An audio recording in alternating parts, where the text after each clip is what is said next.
I've never been up to Judy's farm here at Capriole, and I'm excited about seeing it. It's like Shangri-La out here, man. We got log cabins moved in here from the 1800s. We got barns from her family farm from years ago.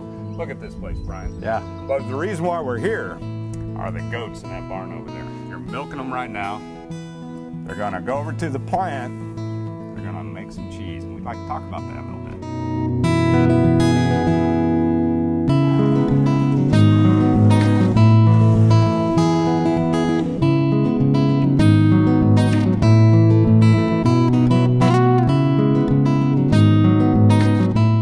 First, it has to taste good. And then the ideas and the philosophy behind it are important. But first, it has to taste good. People are not going to come back unless they like it that first time. So the animals have been a big part of that. The second part of it is that we've got a great team here. And these cheeses are all still ladled by hand, which is a huge difference from most cheese plants, which makes, I think, the texture of our cheeses totally unique. Light, you know, airy, lofty, makes them great to cook with. Brian, I'm here with one of my very best friends. And honestly, there's a lot of go-to ingredients as a chef. And when I discovered you about 20 years ago, John, my brother, brought you in for dinner. You were one of the first people I cooked for.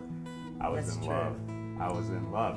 And you know, your cheese is so different. It's like buying sourdough in San Francisco. You can only get it there, and you milk all your goats.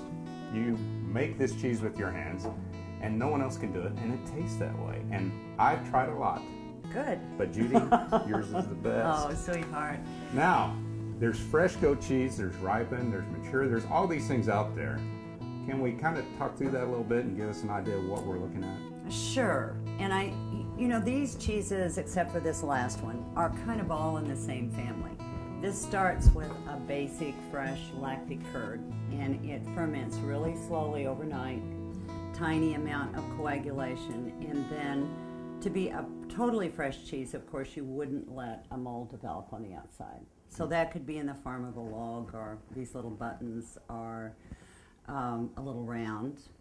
And normally those are vacuumed so that the cheese doesn't grow anything on the outside.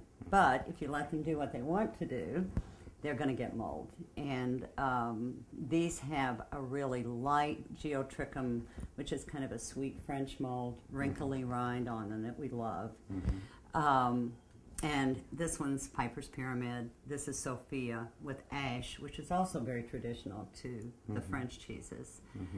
And that's kind of, this is the next step beyond fresh. These go into a sort of a cave-like environment, and they develop that mold rind in about 7 to 10 days. 7 to 10 days. And the riper they get, the more wonderful they get. That's when I like them. And this is a relatively fresh one too, but at the point before it develops its mold, it gets wrapped in chestnut leaf soaked in bourbon. Oh, I hate that. I know, we hate that, don't we? And this is called O'Bannon, and unfortunately, it's a lot of trouble and very popular.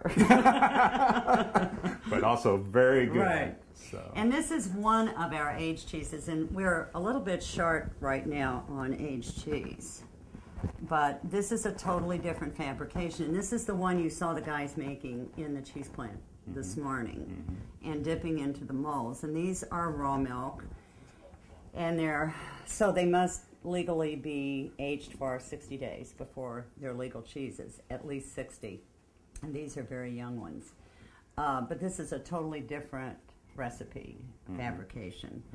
And more highly coagulated, ages a longer period of time. But all of them have their pluses, I think. And, you know, I remember what you told me one time when many years ago you said cheese is a perfect food. And I've never forgotten that, because it comes to you ready to go. There's really nothing you have to do to it. Well, I tell you, when it comes to Judy's cheeses, my favorite one is the one that I have right in front of me.